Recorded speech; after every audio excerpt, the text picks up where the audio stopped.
আসসালামু আলাইকুম, সবাইকে জব বিডি এনডিতে স্বাগতম। তো আবার আপনাদের সামনে আরেকটি জব সার্কুলার নিয়ে আমরা হাজির হলাম। তো যারা আমাদের চ্যানেলটি এখনো সাবস্ক্রাইব করেন নাই, প্লিজ চ্যানেলটা সাবস্ক্রাইব করুন, আমাদের পাশে থাকুন, কারণ আমাদের চ্যানেলে এই সব ধরনের জব বিজ্ঞপ্তি আপনারা পেয়ে যাবেন। তো চলুন আমরা আজকের এই নিয়োগ বিজ্ঞপ্তিটা নিয়ে আমরা আলোচনা করি। তো আজকের সেটি হচ্ছে রেল লাইনের একটি নিয়োগ বিজ্ঞপ্তি। তো এটা নিয়ে আমরা আলোচনা করবো আজকে। তো চলুন শুরু করি আলোচনাটা। গণপ্রজাতন্ত্রী বাংলাদেশ সরকার মহাপরিচালক কার্যালয়, মার্কেটিং ও কর্পোরেটর প্ল্যানিং বিভাগ, বাংলাদেশ রেলওয়ে, রেল ভবন, ঢাকা, railway.gov.bd, এটা ওদের ওয়েবসাইটের নাম। তো এটা আমি আপনাদের জন্য ডেসক্রিপশন বক্সে দিয়ে দেব। তো চলুন আমরা নিয়োগ বিজ্ঞপ্তির মেইন প্রশ্নে চলে যাই। নিয়োগ বিজ্ঞপ্তি: বাংলাদেশ রেলওয়ের নিম্ন বর্ণিত রাজস্ব খাতভুক্ত স্থায়ী শূন্য পদ পূরণের নিম্নোক্ত শর্ত সাপেক্ষে বাংলাদেশী নাগরিকদের নিকট হতে নির্ধারিত চকে অনলাইনে আবেদনের আহ্বান করা হচ্ছে। তো আমরা পদ সংখ্যাগুলো জেনে নেই, শুধু একটি পদ এখানে আছে। তো এখানে টোটাল কি বিস্তারিত সম্পূর্ণ আলোচনা করব। পদের নাম ও বেতন স্কেল 2015 অনুযায়ী, পদের সংখ্যা, বয়স সীমা, শিক্ষাগত যোগ্যতা, যে সকল জেলা প্রার্থীগণ আবেদন করতে পারবেন। তো এক নম্বর হচ্ছে একটি পদই এখানে আছে। তো সহকারী স্টেশন মাস্টার, গ্রেড হচ্ছে 15 টাকা, বেতন হবে 9,700 থেকে 23,490। এখানে পদ সংখ্যা হচ্ছে 235টা। এটা বিরাট বড় একটি নিয়োগ বিজ্ঞপ্তি, 235টি পদের একটি নিয়োগ বিজ্ঞপ্তি। বয়সীমা হচ্ছে 28 থেকে 30 বছর। শিক্ষাগত যোগ্যতা হবে কোনো স্বীকৃত বিশ্ববিদ্যালয় হতে কোনো বিষয়ে ন্যূনতম দ্বিতীয় শ্রেণী বা সমমান সিজিপিএ সহ স্নাতক ডিগ্রি। যে সকল প্রার্থীগণ আবেদন করতে পারবেন: ঝালকাঠি জেলা ব্যতীত সকল জেলার প্রার্থীগণ আবেদন করতে পারবেন, তবে এতিম ও শারীরিক প্রতিবন্ধী এবং রেলওয়ের পুষ্য কোটায় সকল জেলার প্রার্থীগণ আবেদন করতে পারবেন। তো এটা ছিল আবেদন, এবং আমরা নিয়মাবলী দেখে নিই কিভাবে করতে হবে, কিভাবে কি বিস্তারিত। 2 নম্বর হচ্ছে আবেদন ফর্ম পূরণ এবং পরীক্ষায় অংশগ্রহণের ক্ষেত্রে নিম্ন বর্ণিত শর্তাবলী অবশ্যই পূরণ করতে হবে। হচ্ছে যে সকল প্রার্থীর বয়স 1 সেপ্টেম্বর 2021 18 বছর পূর্ণ হবে এবং 25 মার্চ 2020 তারিখে যাদের বয়স 30 বছর হয়েছে, তারা আবেদনের যোগ্য মুহূর্তে বিবেচিত হবেন। তবে যে সকল মুক্তিযোদ্ধা, শহীদ মুক্তিযোদ্ধা পুত্রকন্যা ও শারীরিক প্রতিবন্ধীর ক্ষেত্রে বয়স সীমা 25 মার্চ 2021 তারিখে 32 বছর পূর্ণ হওয়া, তারাও আবেদন যোগ্য মুহূর্তে বিবেচিত হবে। বয়সের প্রমাণের ক্ষেত্রে এফিডেভিট গ্রহণযোগ্য নয়।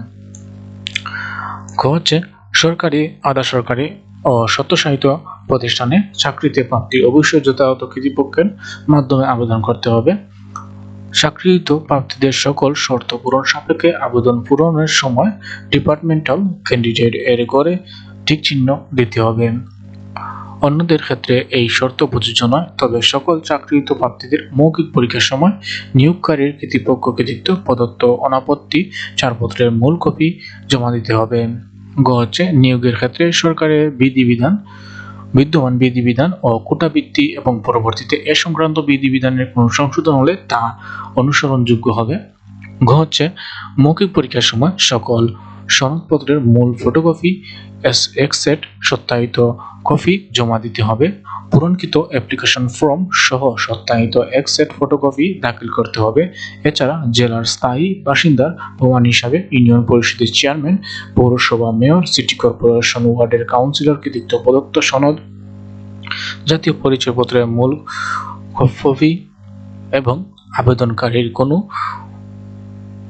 মুক্তিযোদ্ধা বা শহীদ মুক্তিযোদ্ধা পুত্রকন্যা হলে আবেদনকারী যে মুক্তিযোদ্ধা বা শহীদ মুক্তিযোদ্ধার পুত্রকন্যা অথবা পুত্রকন্যার পুত্রকন্যা এই মর্মে সংশ্লিষ্ট ইউনিয়ন পরিষদের চেয়ারম্যান, সিটি কর্পোরেশন ওয়ার্ডের কাউন্সিলর, পৌরসভার মেয়র, কাউন্সিলর কর্তৃক প্রদত্ত সনদের মূল কপি সহ সংশ্লিষ্ট যোদ্ধা আর সনদপত্রের মূল কপি জমা দিতে হবে। মহিলা কোটা ব্যতীত অন্যান্য কোটা দাবির সামর্থ্যে মমর্ত কর্তৃপক্ষ প্রদত্ত সনদ বা প্রমাণপত্রের মূল কপি জমা দিতে হবে।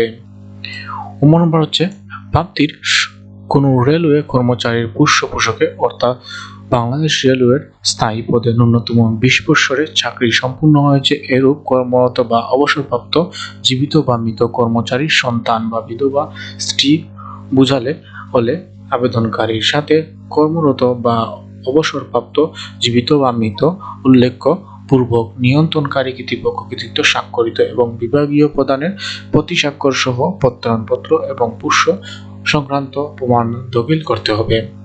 হচ্ছে কর্তৃপক্ষ বিজ্ঞপ্তি উল্লেখে পদের সংখ্যা হ্রাস বৃদ্ধি এবং বিজ্ঞপ্তি বাতিল বা সংশোধন করার অধিকার সংরক্ষণ করে।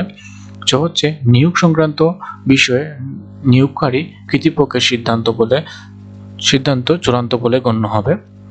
হচ্ছে লিখিত বা মৌখিক পরীক্ষায় অংশগ্রহণের জন্য কোনো টিএডিএ প্রদান করা হবে না। তো এরপরে হচ্ছে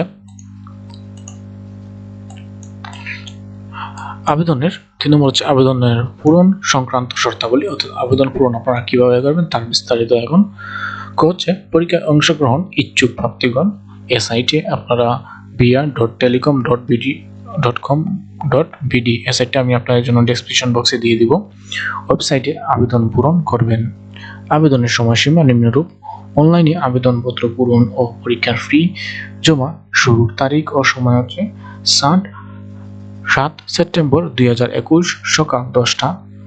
2 নম্বর হচ্ছে অনলাইনে আবেদন জমাদানের শেষ তারিখ ও সময় 6 অক্টোবর 2021 বিকাল 5টা।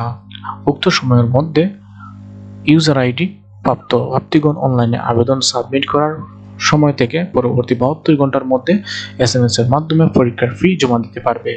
তো এটা হচ্ছে পরীক্ষার ফি জমা দেওয়ার তারিখ এবং এটা কোনো থেকে আপনারা যে ফটোটার সাইজ কেমন হবে, অনলাইনে আবেদনকৃত প্রাপ্তির রঙিন ছবি দৈর্ঘ্য 30x30 পিক্সেল, স্বাক্ষর 30x80 পিক্সেল স্ক্যান করে নির্ধারিত স্থানে আপলোড করবেন। ছবির সাইজ সর্বোচ্চ 100 কেবি এবং স্বাক্ষরের সাইজ সর্বোচ্চ 60 কেবি হতে হবে। হচ্ছে অনলাইনে আবেদনপত্র পূরণকৃত তথ্যই যেহেতু পরবর্তী সকল কার্যক্রমে ব্যবহৃত হবে, সেহেতু অনলাইনে আবেদনে সাবমিট করার পূর্বে পূরণকৃত সকল তথ্যের সঠিকতা সম্পর্কে প্রার্থীর নিজ শতভাগ নিশ্চিত করতে হবে।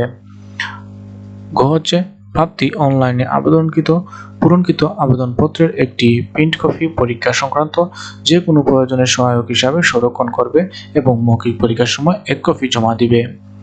এরপর আছে আপনারা এসএমএস এর মাধ্যমে কিভাবে টাকাটা জমা দিবেন তা নিয়ে আমরা এখন আলোচনা করব। হচ্ছে এসএমএস এ প্রেরণের নিয়মাবলী ও পরীক্ষার ফি প্রদান। অনলাইনে আবেদন অ্যাপ্লিকেশন ফর্ম যথাযথভাবে পূরণ করে নির্ধারিত মতো ছবি এবং স্বাক্ষর আপলোড করে আবেদনপত্র সাবমিট করা সম্পূর্ণ হলে সঠিকভাবে দাখিলকৃত আবেদনপত্রের ক্ষেত্রে কম্পিউটার সহ অ্যাপ্লিকেশন প্রিভিউ দেখা যাবে। নির্ভুলভাবে আবেদনপত্র সাবমিট করা সম্পূর্ণ প্রাপ্তি একটি ইউজার আইডি, ছবি এবং স্বাক্ষরযুক্ত একটি অ্যাপ্লিকেশন কপি পাবে। উক্ত অ্যাপ্লিকেশন কপি প্রাপ্তি ডাউনলোড পূর্বক প্রিন্ট সম্ভব হলে রঙিন করে সংরক্ষণ করবে। অ্যাপ্লিকেন্ট কপিতে একটি ইউজার আইডি নম্বর দেওয়া থাকবে। উক্ত ইউজার আইডি নম্বর ব্যবহার করে প্রাপ্তির নিম্নোক্ত পদ্ধতিতে যে কোনো টেলিটক প্রিপেইড নম্বরের মাধ্যমে 2টি এসএমএস করে পরীক্ষার ফি বাবদ 100 টাকা ও টেলিটক সার্ভিস ফি 12 টাকা সহ মোট 112 টাকা 72 ঘন্টার মধ্যে জমা দিতে হবে। উল্লেখ্য, অনলাইনে আবেদনপত্র সকল অংশ পূরণ করে সাবমিট করা হলেও পরীক্ষার ফি জমা না দেওয়া পর্যন্ত অনলাইনে আবেদনপত্র কোনো অবস্থায় গৃহীত হবে না। তো এটা হচ্ছে অনলাইনে আবেদন। এটা হলো আপনারা কিভাবে এসএমএস এর মাধ্যমে দিবেন, এটা এখানে বিস্তারিত এখানে আলোচনা করা হচ্ছে। তো এটা আপনারা দেখে নেবেন। তো এটা হচ্ছে প্রবেশপত্র প্রাপ্তির ক্ষেত্রে এসআইটি আমি ডেসক্রিপশন বক্সে আপনাদের জন্য এসআইটি দিয়ে দিব এবং প্রাপ্তির ফোনে এসএমএস এর মাধ্যমে শুধু যোগ্য প্রাপ্তিদের যথাযথ সময় জানানো হবে। অনলাইনে আবেদনপত্র প্রাপ্তির পূর্বপ্রাপ্ত নম্বর ফোনে পরীক্ষা সংক্রান্ত যাবতীয় যোগাযোগ সম্পূর্ণ করা হবে। বিধায় উক্ত নম্বরটি সর্বাধিক সচল রাখা, এসএমএস পড়া এবং প্রাপ্ত নির্দেশনা তাৎক্ষণিকভাবে অনুসরণ করা বাঞ্ছনীয়।